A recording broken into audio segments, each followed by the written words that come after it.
আমি তো এমন কোনো সিসি ক্যামেরা না যে আমি কারো এটা ভিডিও করে রাখছি বা এটা আমি ইয়ে রাখছি, মানে ক্যামেরায় আমি ধারণ করে রাখছি।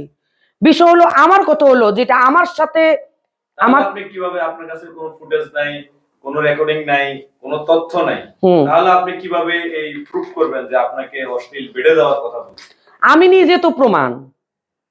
এখন আমি কি করে বলবো? আপনার তো অন্য কোনো উদ্দেশ্য থাকতে পারে আপনার ভিতরে, যেটার জন্য আপনার যাতে ভাইরাল হওয়ার ইন্টেনশনও থাকতে পারে আপনার ভিতরে, যেটা বলে এখন হিট অফ দ্য মোমেন্ট বাংলাদেশে এই কথাগুলো বললে মানুষ খাবে, আমি আপনার ভাইরাল হওয়ার ইন্টেনশন থাকতে পারে, যেহেতু আপনার কাছে স্পেসিফিকলি কোনো প্রুফ নাই।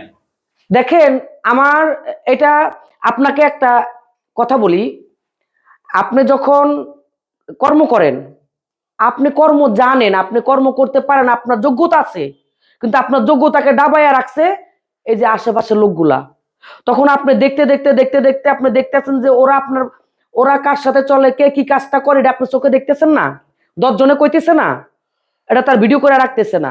আমার আরেকটা প্রশ্ন, আপনারে যেহেতু বিছনায় যাওয়ার কথা বলছে অনেকেই, আপনি যেটা ভাইরাল হয়েছে, যদি প্রশাসন বা কেউ যদি বলে যে আপনার প্রমাণ করতেই হবে, আপনার প্রমাণ দিতেই হবে, নাহলে আপনার উল্টে বিচার হবে, মানে বাউল সমিতি থেকে যদি আপনার বিরুদ্ধে সেই ক্ষেত্রে আপনি মানে কিভাবে সেটাকে আপনি উদ্ধার হয়ে আসবেন, প্রুফ দেখাবেন যে না এটা আসলে সত্যি? সেক্ষেত্রে আপনি কি করবেন? কোনো মোবাইল রেকর্ড আছে বা কোনো কল আছে বা আগে পরে কেউ ফোনে কথা বলছে, ফোনে এগুলো আছে কিনা? এগুলা যদি আমি জানতাম যে এরকম কিছু হবে।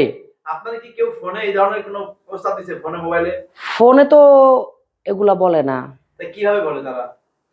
মনে করেন এই যে আপনার সাথে দেখা হলো, কথা বললাম, ভাই আমার একটু আমি একটু বিপদে আছি, আমার একটু হেল্প করেন। ঠিক আছে, কথা শুনিস, হেল্প করবো, এই হলো কথা। তখন কি আমি জানতাম যেটা আমার ভিডিও? সেটা কি কথা? গোপন কথা, যাইতে হবে তার কাছে, তার কথা শুনতে হবে, তারপরে বাইনা দিবে। তো এবার এটা এটা এটা কি কোনো কথা? এটা তাহলে কি কথা বুঝাচ্ছে এটা?